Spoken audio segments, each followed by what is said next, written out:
As we all know, Adam Sandler is known for his humorous and entertaining roles, but have you ever noticed that he also has the ability to be endearing at the same time?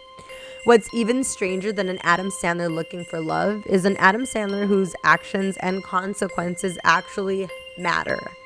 Now, this is not the same careless Adam Sandler that we have grown to know over the years. In the film Punch Drunk Love, Adam Sandler plays Barry Egan. Barry Egan is a bathroom supply business owner who also has 7 taunting sisters. Does it get any better than that? The film is a combination of comedy, which is Sandler's forte, romance, which is also another strong suit for Sandler, but one he doesn't get enough credit for, and depending on personal opinion, a thriller, because the little that he does have is at stake when he decides to risk it all for a couple of minutes of fun. I believe that filmmakers mix genres to attract a larger variation of audience, as the design of each genre is to trigger emotions, and no one wants to watch the same old, worn-out, forbidden love story that we have heard since the time of Shakespeare. So essentially, genre hybridization brings a sensation of advancement to a film and genre. The film goes from romantic comedy to thriller in a fluctuation of movie scenes. As we watch the flawed life of Barry Egan take a turn from bad to worse, the film utilizes these genres to take us through the emotional roller coaster called life alongside Mr. Barry. I believe the purpose of the hybridization is to first and foremost entertain, as well as shed light on a different side of Adam Sandler that we typically do not get to see. Barry Egan's story is enough to bring feelings of pity to anyone for a young man as himself. For starters, Barry was raised in a family with 7 sisters, and they're not afraid to laugh in his face. His business is not too fortunate, and neither is his love life. Some might say that he should be in his prime, but he's still trying to figure out the algorithm to what we call life. His desire for love is evident. He even results in calling a hotline for a little bit of excitement. In a turn of events, the hotline host, who obtained all of his personal and financial information as a form of payment for her services, is out to suck Mr. Egan dry of everything that he has. The thrill begins after that moment, when Barry becomes the target to a violent and dangerous scam. From threatening phone calls to physical run-ins with the phone operator's brothers, while at the same time trying to hold on to the only thing that would ever be right in his life. Barry flips the script when the scam puts the woman of his dreams in danger. He beats the brothers and tracks down the origins of the phone operator and her partner. The film mixes genres to keep the audience enticed. Personally, I was excited to see what was to come next, and I was really rooting for the happiness and success of Barry Egan, but things never seemed to be that simple for him. Romantic comedies originated in the early 1900s. Its existence could be marked by the incorporation of sound in film. By 1913, romantic comedies were an established film genre. The first 2 films released that year related to romantic comedy were films directed by Alice Guy: Matrimony, Speed Limit, and A House Divided. Sound was present in films by 1920s, and the association of dialogue to its respective genre was of great importance. The original roles of women in romantic comedies changed alongside the perspective of women in society. For example, in this film, Lena is more successful and put together than Barry. This is because women are no longer viewed as property, but as individuals at the time the film was created. This was not always the case in romantic comedies.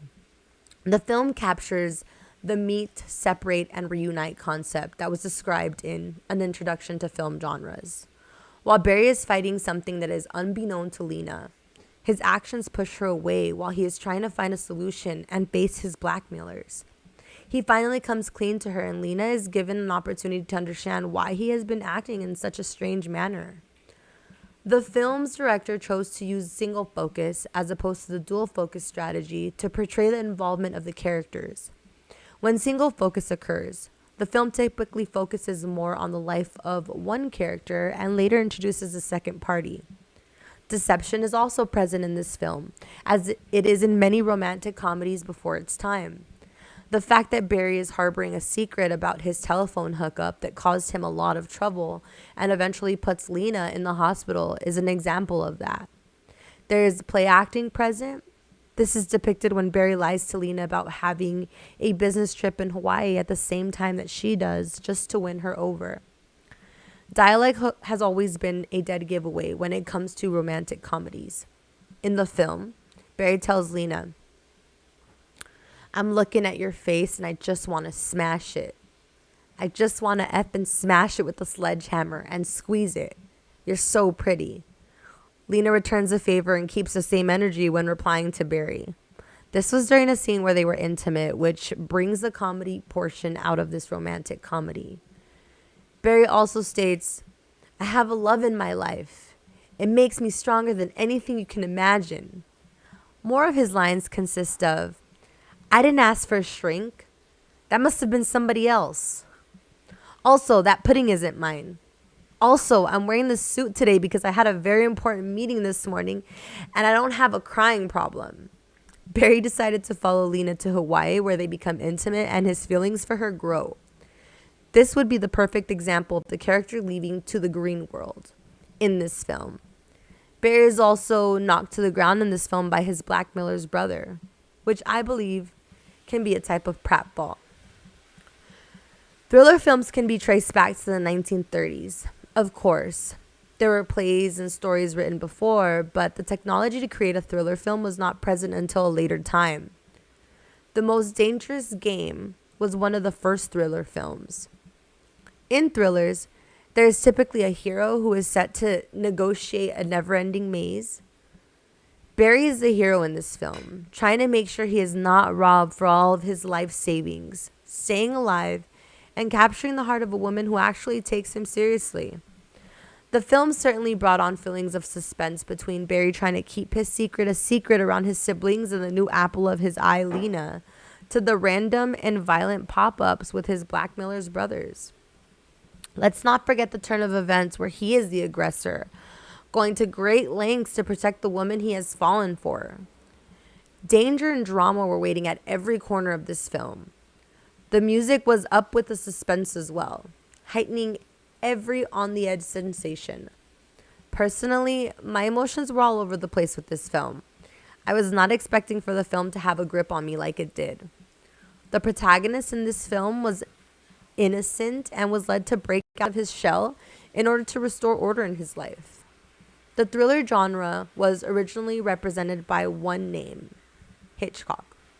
He set the bar for many iconographies such as the Hitchcock Blondes, which is a blonde woman that can be found in a thriller film.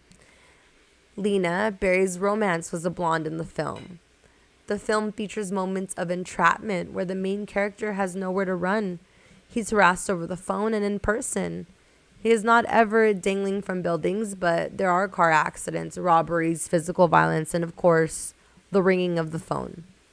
The true villain, the phone operator's identity, isn't revealed until later in the film, as she has her brothers doing her dirty work for her.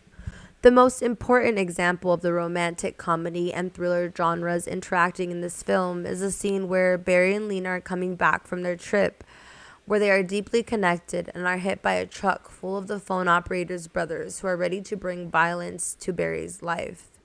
In a split second, the love Barry has for Lena overpowers who he has shown us he is in the film and leads him to knocking 3 out of the 4 guys out and breaking the truck windows. He wanted to make sure his message was clear. He was in love and they were messing with the wrong guy. Also, the scene where he is taking a phone call and trying to give Lena his attention to assert his interest in her. You just never knew when his secret would be out.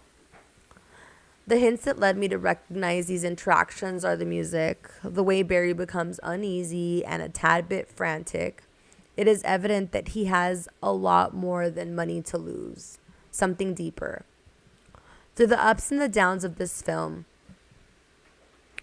one of these is evident. Adam Sandler will no longer simply be recognized for his appearance in comedy films. Clearly, Mr. Sandler is a jack of all trades and there's no limit to his talent. The film does a great job at combining the two genres. It is evident that this is not a slapstick comedy by the expression of Barry's feelings towards Lena and how her love is enough to give him the strength that he needed in his life. The film kept me on the edge of my seat.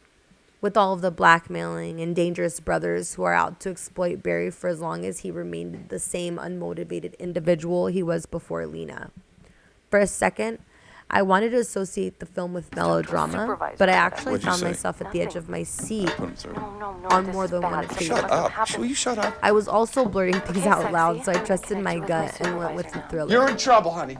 I think this film should, if it already hasn't, motivated actors to take Hello, on sir. roles My name's Barry other than Egan. the I ones they're called your generally service known the other for. night. Shut the fuck up. The film received 14 what's that? awards and I said 37 calm down. Shut the nominations, fuck up. What's the problem? which speaks for Problem itself. is, if you give me a chance The to future of explain, film one of your hybridization employees, depends that on girl the I was success just of speaking past with, films has to been motivate threatening me, new and and improve 4 hybridization. blonde gentlemen just attacked me and smashed my car and hurt my girl. All right, go fuck yourself. That shit has nothing to do with me. All right? I run a legitimate business here.